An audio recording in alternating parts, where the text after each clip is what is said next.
Hello, welcome to our channel.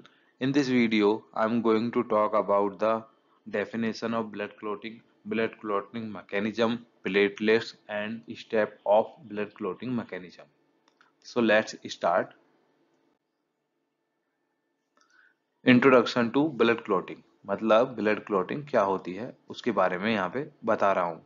सबसे पहले blood clotting का मतलब होता है कि जब कभी किसी का एक्सीडेंट हो जाता है और उस एक्सीडेंट में किसी बंदे का खून निकलने लगता है, एक टाइम के बाद में वो खून निकलना भी बंद हो जाता है, तो इसको ब्लड क्लॉटिंग बोलते हैं। ब्लड क्लॉटिंग का दूसरा नाम कोएगुलेशन होता है। ठीक है। और इसका दोनों का काम मतलब दोनों एक ही नाम होते हैं। ब्लड क्लॉटिंग का काम होता है कि एक्सेसिव ब्लीडिंग जो हो रही है, बहुत ज्यादा ब्लड बाहर आ रहा, उसको रोकने का काम उसको रोकने का काम जो होता है वो ब्लड क्लॉटिंग का काम होता है। ब्लड क्लॉटिंग में क्या क्या इन्वॉल्व होता है? ब्लड क्लॉटिंग में ब्लड इन्वॉल्व होता है। अब ब्लड में पहले बताया था कि ब्लड में डब्ल्यूबीसी, आरबीसी और प्लेटलेट्स होती है।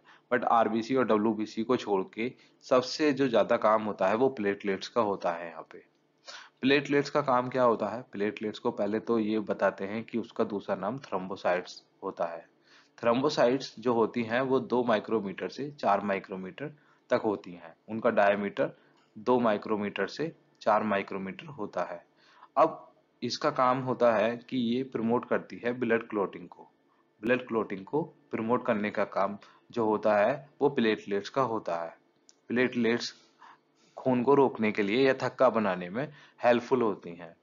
अब इसका मैकेनिज्म तो आज तक पता नहीं है कि किस तरीके से उसको रोकती है, लेकिन इतना जरूर मानते हैं कि थ्रोम्बोपोएटिन नाम का एक सब्सटेंस होता है जो इसमें इन्वॉल्व होता है ब्लड क्लॉटिंग में।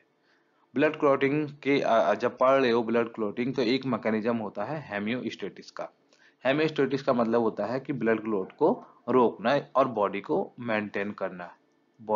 मेंटेन करना। तो ये होमोस्टेटिस प्रोसेस उसको बोलते हैं। नेक्स्ट स्लाइड में हम देख रहे हैं कि क्लॉटिंग प्रोसेस के क्या क्या स्टेप होते हैं। ठीक है। सबसे पहले होता है वेस्कुलर स्पाज्म। वेस्कुलर स्पाज्म में जो डैमेज ब्लड सेल्स होती हैं, ब्लड वेसल्स होती हैं, वहां पे आके प्लेटलेट्स एक्टिवेट हो जाते हैं। प्लेटलेट आके इकट्ठा होने लगेंगे। इकट्ठा होने के बाद में वो सरफेस को स्टिकी कर देंगे। जो उसकी सरफेस होगी वो थोड़ा हार्ड टाइप की हो जाएगी। इसकी वजह से जो मूवमेंट होती है जो ब्लड का मूवमेंट हो रही है, वो थोड़ा सा कम हो जाएगा। मतलब वो रास्ता थोड़ा सा कम हो जाएगा। कम होने की वजह से क्या होगा कि ब्लड ज्यादा से ज्यादा मूव नहीं कर पाएगा।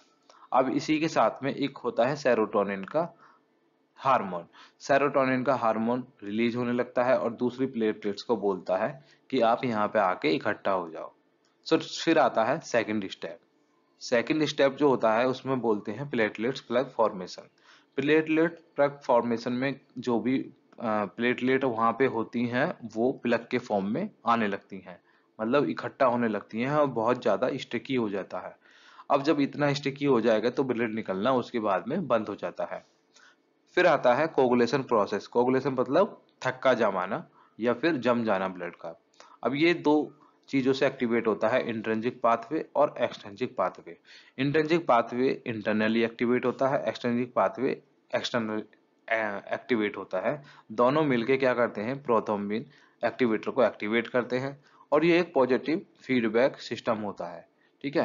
प्रोथ्रोम्बिन एक्टिवेटर जब होता है तो वो एक्टिवेट करेगा प्रोथ्रोम्बिन को और प्रोथ्रोम्बिन करेगा थ्रोम्बिन को और थ्रोम्बिन की वजह से होता है एक्टिवेट फाइब्रिनोजन और फाइब्रिनोजन की वजह से होती है ब्लड क्लॉटिंग वापस से होने लगती है और फिर ब्लड हो जाता है बाहर निकलना बंद।